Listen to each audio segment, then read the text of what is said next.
गणपति बप्पा के विसर्जन के बाद लोग क्यों रोते हैं? क्योंकि लोग गणपति बप्पा का विसर्जन नहीं बल्कि उनका घोर अपमान करते हैं और ऐसा बहुत शहर में हो रहा है। आजकल के लोग दिखावे के लिए गणपति बप्पा की बड़ी बड़ी मूर्ति ले आते हैं, लेकिन मुझे एक बात बताओ, क्या छोटी मूर्ति में भगवान नहीं होते? और 10 दिन तो ऐसे पूजा करते हैं जैसे उनके घर भगवान आए हों और 11वें दिन कोई उसे देखता तक नहीं, मानो जैसे उनके घर कोई पराया आया हो। तब कहा जाता है सच्चा प्यार या फिर दिखावा। और सबसे गलत चीज पता है क्या है? हर कोई आरती के समय और आगमन के समय और प्रसाद के समय आ जाता है, मगर जब बात आती है उन्हीं बप्पा को विसर्जन के बाद नदी साफ करने की, तो लोग कहते हैं टाइम नहीं है, ऐसा बोलकर बात को वहीं टाल दिया जाता है। क्या ये सही है क्या? क्योंकि बप्पा को लाने और विसर्जन करने तक हम बहुत इज्जत दिखाते हैं, मगर विसर्जन के बाद उसे कोई देखता तक नहीं। विसर्जन का सही अर्थ क्या है? जब वेद व्यास जी ने गणेश जी से महाभारत लिखने का निवेदन किया, तब गणेश जी ने एक शर्त रखी कि वह बिना रुके लगातार महाभारत का पाठ लिखेंगे। वेद व्यास जी ने यह शर्त मान ली, लेकिन लगातार 10 दिनों तक महाभारत लिखने के कारण गणेश जी का शरीर अत्यधिक गर्म हो गया। तब 11वें दिन वेद व्यास जी ने तुरंत गणेश जी के शरीर पर चंदन का लेप लगाया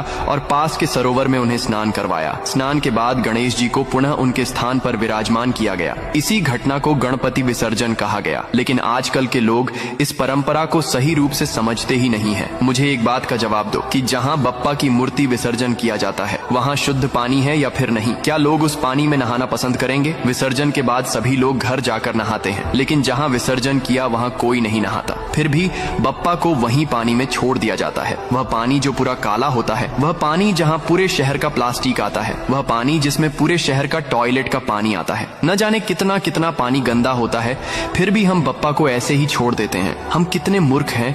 और इससे भी गलत चीज क्या है पता है? लोग अपने माता पिता या फिर दादा दादी की अस्थियां गंगा नदी में विसर्जित करने जाते हैं और बप्पा को कहीं पर भी छोड़ देते हैं। 10 दिन पूजा करके लोग ये मांगते हैं, है विघ्नहर्ता हमारे विघ्न दूर करना, लेकिन 11वें दिन बप्पा को ही दूर कर देते हैं। पुराने समय में जब विसर्जन किया जाता था तब नदी का पानी बिल्कुल साफ होता था, तब पानी में बहुत सारे जीव रहते थे। लेकिन आज ना ही पानी शुद्ध है और ना ही पानी में कोई जीव रहते हैं। आज पानी में रहता है तो सिर्फ बस प्लास्टिक। सबको यही लगता कि ये चीज बहुत ही गलत है, लेकिन करता कोई नहीं। तो हम और आप क्या कर सकते हैं? पीओपी वाले बप्पा को ना लाकर मिट्टी वाले बप्पा को लाए तो पानी में जल्दी घुल जाएंगे। बड़ी मूर्ति को ना लाकर छोटी मूर्ति लाए, और इन सबसे अच्छा तरीका ये है कि बप्पा को शुद्ध पानी से स्नान कराकर वापस अपने घर लाए और सभी देवी देवता के साथ बप्पा की भी रोज पूजा करे। और जब समय मिले तब गंगा नदी या फिर कुएं में बप्पा को प्रवाहित कर देना। और इतना आपसे ना हो सके तो बस ये संदेश आप अपने दोस्तों को शेयर करें। पहले ये संदेश सबको नहीं मिलता था, लेकिन आज सोशल मीडिया है, इसलिए इसके जरिए बहुत।